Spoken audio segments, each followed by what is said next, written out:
All right, I got this. You got this, Robin. I'm believe in you. Oh, it's gonna be all over the pin for sure. I'm practicing this.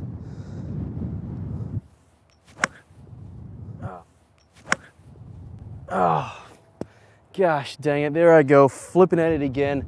Got water in front of me. I'm just falling back to my old habits again. Hey guys, Robin Rosati here, Director of Instruction for Top Speed Golf in Orlando, Florida. I'm here at Heathrow Country Club, and today we're gonna give you 3 easy steps how to stop flipping the golf club. I know you're probably tired of it. As you can see, I was tired of it just there a second ago, falling back to old ways. We don't wanna do that. And the biggest thing that we wanna do is actually create shaft lean at impact. We really want to have those hands getting ahead of the golf club. So I'm going to talk about the hands first, then actually what our forearms are doing, and then give you a good little drill how we can create shaft lean. So let's go and talk about what our hands are actually coming into the ball and what they're doing. As we start our downswing here, let's talk about my left hand first. My left hand starts by halfway down. We're going to start to turn our hand in. So we're going to start to square the club face out. We're going to have that left wrist start to bow out. So for me, that logo of the glove is actually starting to face at the golf ball. You're not going to really get it facing at the golf ball. That's actually not the way, but you're going to try to feel like that logo is trying to get to the golf ball. You're going to try to let that hand turn, and as it moves on through, you can see my left wrist is pretty bowed here. That logo is actually facing you guys right now, and it's going to continue to turn as you get past the golf ball. So now the top of my left hand is facing down the target line.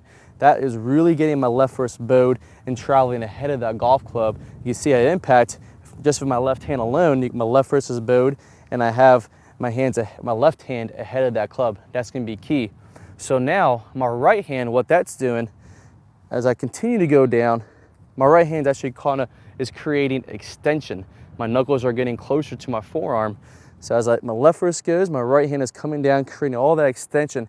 Now, one thing I want you to be careful of, I hear a lot of pros, teachers talk about this, is that down and through. They say to create shaft lean, you need to swing down into the golf ball. You need to apply all this pressure down in this direction.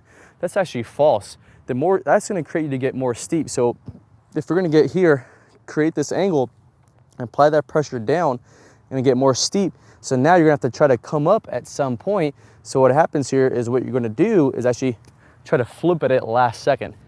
We want to have that extension in our hand without applying pressure downwards. We want to actually, when we have this extension and all this pressure, we're coming into more of a lateral movement this way, and then we're going to move up. We're going to have all this force move up and to the left. That's still going to create shaft lean. So you can see right there, impact here. I have a little bit of extension in my right hand. My left wrist is bowed, and my hands are still ahead of that golf club. That's going to be a part of what our hands are actually doing. Not applying the pressure down, but more of a pressure moving laterally and up. Feel like my right hand is petting the grass on the way down, not pushing down on the grass. So that's kind of the first part here in this section. Okay, so we just talked about what our hands are doing, but in order for us to really create shaft lean, get those hands moving in the way we want to, we need to get our forearms involved. That's one thing that when you see people flipping the golf club, they're coming into the golf ball and it's all hands. Their forearms haven't really done much, but we need to activate these forearms from our shoulders all the way down to our wrists to see what they're doing. So I've got my trusty impact bag here from Island Golf. I'm gonna hold it right out in front of me. Take my normal golf stance here, just like I would here, turn back like I normally would. I see the top of my impact bag here. And if you don't have an impact bag, you can use like a basketball. If you're in the gym, use even a big yoga ball or like a small medicine ball. Anything you can do to just have your hands in this motion right here. So we're gonna turn back, and as we come into the golf ball, I want you to kind of rotate through so you can keep that top of the impact bag here kind of pointing at the sky, but you can notice my forearms, they're having to rotate through.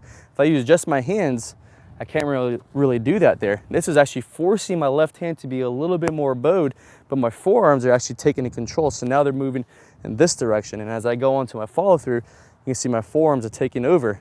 So another kind of good visual aid for you is like if you're holding a steering wheel. If I had a steering wheel at 10 and 2 and I turn, I'm trying to go right here, I turn just like I would on my backswing, and then I turn through. So if I were to turn to the left, would be my left, here you can see my forearms are also rotating all the way from my shoulders too.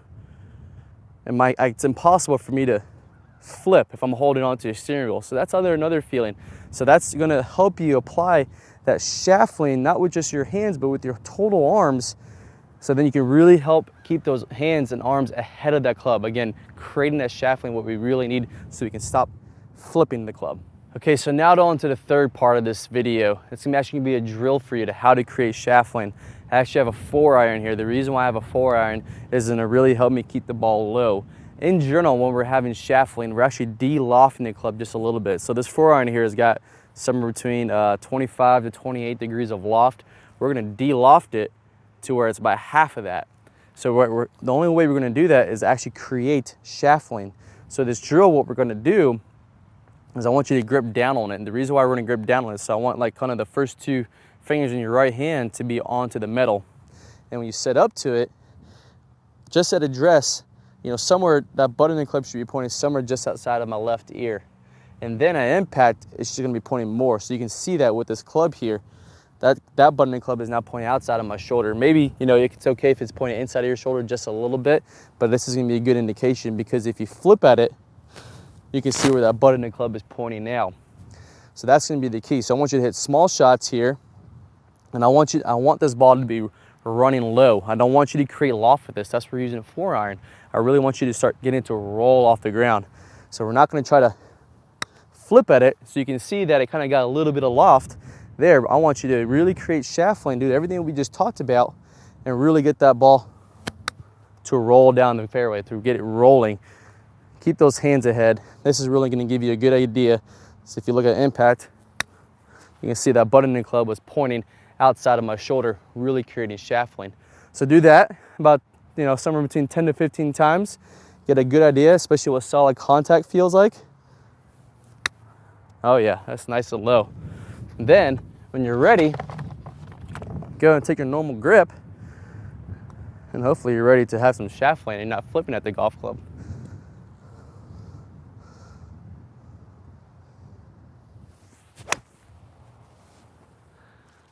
Just like that.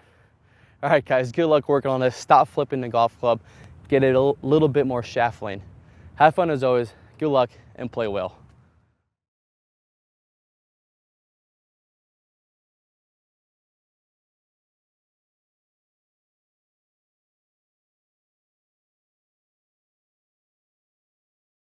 Hey there guys, I hope you really enjoyed that video talking about how we can get more shaft lean right at impact to really hit those solid shots. But now we need to talk about what's going to happen after you hit the ball. How are you going to release all of that? So this preview that's going to play here in a second is going to talk about the straight line release. And if you click on that iCard, it's going to take you to the full version so you can really learn after impact. You've worked on flipping on it, but now you need to learn how to actually release the club. So click on the iCard, watch the full version of that video, plus 5 free bonus on there for you.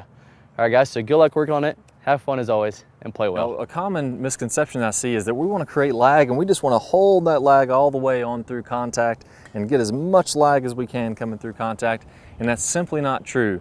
In the release section, we're going to talk about how to turn that lag into energy, how to turn that into speed so that you can hit it very far and do it, like we mentioned, without hardly any effort at all. And as we're coming through contact, we're going to fully release this angle as we're about 45 past contact. So if I draw, you know, a 45-degree angle, I should be looking at both arms, nice and straight, the club splitting those arms. So that by releasing the club, by getting this angle to release as we're coming through contact, that's what's going to create the speed. Our hands are moving a very short distance, our club is moving a very long distance through contact, and it creates that whip-like effect. Very different swings, hitting the exact same position. So first let's take a look at Dustin Johnson, releasing the club 45 past. And the reason we're going to see such similar or such different swings producing similar positions is that this is the real physics of how this has to happen. Here we're looking at Sergio Garcia. Again, we're going to see tons of